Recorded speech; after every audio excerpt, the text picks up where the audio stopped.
इसके बाद वो रात के टाइम एक बार में जाता है जहाँ पर वो एक लड़की को देखने के बाद बड़ी हिम्मत करके उससे बात करने के लिए जाता है। यहाँ पर पहुंचकर वो उस लड़की की बहुत सारी तारीफ करता है, लेकिन वो लड़की तो इसे जरा भी भाव नहीं देती। तब यहाँ पर ओलिवर उस लड़की से कहता है कि उसके रूम में बहुत सारी नशे करने की चीजें हैं। तब वो लड़की ओलिवर के साथ उसके रूम तक जाने के लिए तैयार हो जाती है और जब ये दोनों रूम में जाते हैं तब ओलिवर उसे कुछ नशे की चीजें देता है और इसके बाद ओलिवर वहीं पर अपना लैपटॉप भी लेकर आता है और यहीं पर वो अपनी मॉम को फिर से वीडियो कॉल करने लगता है। लेकिन इसकी मॉम इस लड़की को देखने के बाद गालियां देने लगती हैं और ओलिवर से इस लड़की को मार देने को कहती हैं।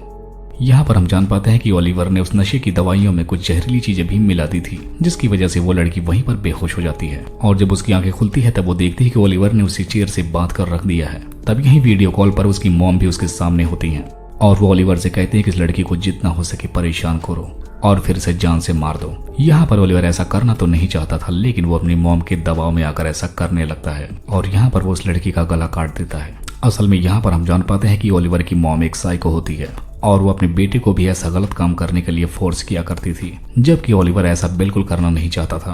अब उसकी हत्या करने के बाद वो पूरा घर साफ करता है और अब उस लड़की की बॉडी के बहुत सारे टुकड़े करके उसे एक केमिकल डालकर पूरी तरह से गला देता है और अब इसके बाद रात हो जाती है। ओलिवर सो जाता है और अब अगली सुबह वो फिर से एक नए शिकार की तलाश में निकल पड़ता है और फिर से वो उसी पार्क में जाता है जहाँ पर अब की बार उसकी मुलाकात एक बहुत ही प्यारी लड़की से होती है और इस लड़की का नाम सोफिया होता है। यहाँ पर सोफिया ओलिवर से बहुत सारी बातें करती है और उसे अपने रात में आते हुए सपनों के बारे में भी बताती है। वो बस एक कॉन्वर्जेशन स्टार्ट करना चाहती थी और उसकी बातों का ज्यादा जवाब ना देकर ओलिवर वहाँ से जाने लगता है और अपने रूम में आने के बाद वो रात के 1 बजे फिर से अपनी मॉम को फोन करता है और अपनी पगलेट माँ से बात करने के बाद कुछ दवाइयाँ खाकर सो जाता है। और अब अगली सुबह देखते हैं कि ओलिवर कुछ कॉमिक्स को ड्राइंग करता है और यहाँ पर वो इस तरीके से अपनी लाइफ को एक्सप्रेस करता है। यहाँ पर वो बताता है कि उसके माता पिता एक मॉन्स्टर्स के प्रतीक हैं, वो बहुत से भी ज्यादा बुरे हैं। असल में यहाँ पर उसके फादर तो और भी ज्यादा बुरे थे, उन्होंने एक बार ओलिवर को बहुत मारा था, तो गुस्से में आकर ओलिवर की मॉम ने उसके डैड को ही जान से मार दिया था। तब से ओलिवर एक ही मॉन्स्टर यानी अपनी मॉम के साथ ही रहता है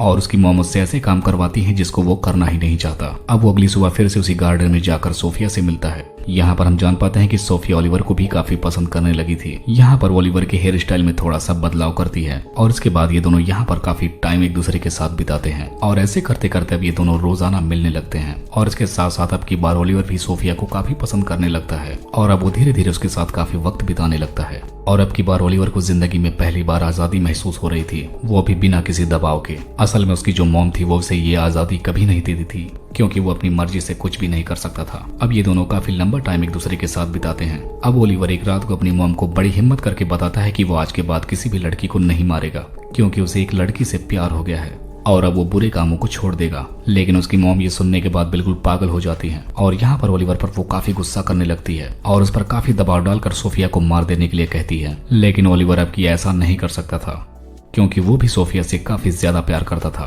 अब ओलिवर के दिमाग में एक आइडिया आता है, वो मार्केट से एक दूसरी लड़की को पकड़ के लाके अपनी मॉम को सोफिया का नाम बता देता है क्योंकि उसकी मॉम सोफिया को अभी तक नहीं देखी थी। और अब ओलिवर अपनी मॉम को वीडियो कॉल करके दिखाता है कि मैंने देखो सोफिया को लाकर बांध दिया है। तब ओलिवर की मॉम उससे कहती है कि तुम अब सोफिया को जान से मार डालो। अब ओलिवर अपनी मॉम के काफी दबाव में आने के बाद उस लड़की को सोफिया बताकर जान से मार डालता है। अब अगली सुबह वो सोफिया से फिर से मिलता है जहाँ पर सोफिया उसे एक कहानी सुनाती है, लेकिन वो उस कहानी में अपनी ही बात कर रही थी। यहाँ पर सोफिया बताती है कि वो एक अनाथ लड़की थी और उसको एक कल्ट ने पाला है, लेकिन वो कल्ट काफी बुरे लोगों से भरा हुआ था और वो उस कल्ट को छोड़ना चाहती थी और काफी मुश्किलों के बाद उसने वो कल्ट आखिरकार छोड़ ही दिया और वो वहाँ से सीधा यहाँ पर चली आई। यहाँ पर सोफिया अपने दोस्त की आड़ में अपनी ही कहानी सुना रही थी क्योंकि सोफिया खुद ही एक कल्ट का हिस्सा थी, बस उसने उस कल्ट को छोड़ दिया था। और यहाँ पर ओलिवर भी सोचता है कि वो भी अपनी मॉम के दबाव में आकर बहुत सारे बुरे काम करता है, तो वो भी सोचता है कि अब उसे भी ये काम छोड़ देना चाहिए। यहाँ पर सोफिया, जिसे ओलिवर के बारे में ज्यादा कुछ पता भी नहीं था, वो ओलिवर को अनजाने में ही सही बुराई से दूर निकाल रही थी। लेकिन फिर भी ओलिवर अपनी मॉम से बहुत डरता था, इसलिए वो फिर से दबाव में एक लड़की को अपने घर पर लेकर जाता है और फिर से वो अपनी माँ की बात में आकर उस लड़की को जान से मार देता है। लेकिन इस बार सोफिया भी ओलिवर का पीछा कर रही थी और वो ये सब कुछ अपनी आंखों से देख लेती है और उसे पता चल जाता है कि ओलिवर असल में एक किलर है और अब ओलिवर उस लड़की की भी लाश को ठिकाने लगा देता है। यहाँ पर वो काफी परेशान होता है, तो अगले दिन सोफिया उससे मिलकर बोलती है कि मैंने देख लिया है कि तुम किस तरह से लड़कियों को लाकर उन्हें मार डालते हो। लेकिन सोफिया यहाँ पर उससे गुस्सा नहीं होती क्योंकि वो ओलिवर को उससे बाहर लाने की कोशिश कर रही थी और यहाँ पर सोफिया उसे समझाती है कि वो किस तरह से एक अच्छी जिंदगी जी सकता है क्योंकि सोफिया खुद भी एक कल्ट का हिस्सा थी। क्योंकि सोफिया को पता था कि ओलिवर को भी बुराई से दूर किया जा सकता है। यहाँ पर ये दोनों पूरी रात एक दूसरे के साथ बिताते हैं और अगली सुबह ओलिवर काफी खुश होता है और इस रात वो अपनी मॉम से भी बात नहीं करता और यहीं पर वो ऐसे ही सो जाता है। अब अगली सुबह वो जब पार्क में जाता है तब उसे सोफिया नहीं मिलती और अब ऐसे ही वो हर रोज अपनी मॉम से बात करना बंद कर देता है और वो हर रोज जाकर पार्क में सोफिया का इंतजार करता है, लेकिन सोफिया नहीं आती। अब कुछ दिनों बाद फ्रस्ट्रेट होकर ओलिवर अपनी मॉम को फोन लगाता है। तब उसकी पागल मॉम उसे बताती है कि वो लड़की तुम्हें धोखा देने के लिए आई थी और तुम्हें वापस से अपने काम पर लग जाना चाहिए। और यहाँ पर ओलिवर फिर से फ्रस्ट्रेट होकर कुछ लड़कियों को मार डालता है। अब सोफिया के जाने के बाद ओलिवर फिर से बुरा इंसान बन जाता है। तभी एक रात अचानक से सोफिया उसके घर पर आती है। यहाँ पर वो बताती है कि कुछ दिनों पहले जब वो रात को घर पे अपने गई थी तब उसकी कल्ट फैमिली उसको उठा ले गई थी और उसको फिर से कल्ट ज्वाइन करने के लिए फोर्स कर रही थी, लेकिन सोफिया फिर से उनसे बच बचाकर यहाँ पर भाग आती है और ऐसा देखने के बाद अब ओलिवर काफी खुश हो जाता है। यहाँ पर ओलिवर की मॉम ये सब कुछ देख रही थी और वो गुस्से में आकर ओलिवर से कहती कि तुम्हें सोफिया को मार देना चाहिए क्योंकि वो तुम्हें फिर से धोखा देने वाली है। लेकिन यहाँ पर ओलिवर इतना खुश था कि वो लैपटॉप बंद कर देता है और आखिरकार सोफिया को अपने गले से लगा लेता है। लेकिन इस बार ऐसा लग रहा था कि ओलिवर सच में बुराई करना छोड़ देगा और यहाँ पर आखिरकार ये दोनों इंटीमेट होने लगते हैं और इसी को दिखाते हुए इस मूवी का यहीं पर एंड हो जाता है।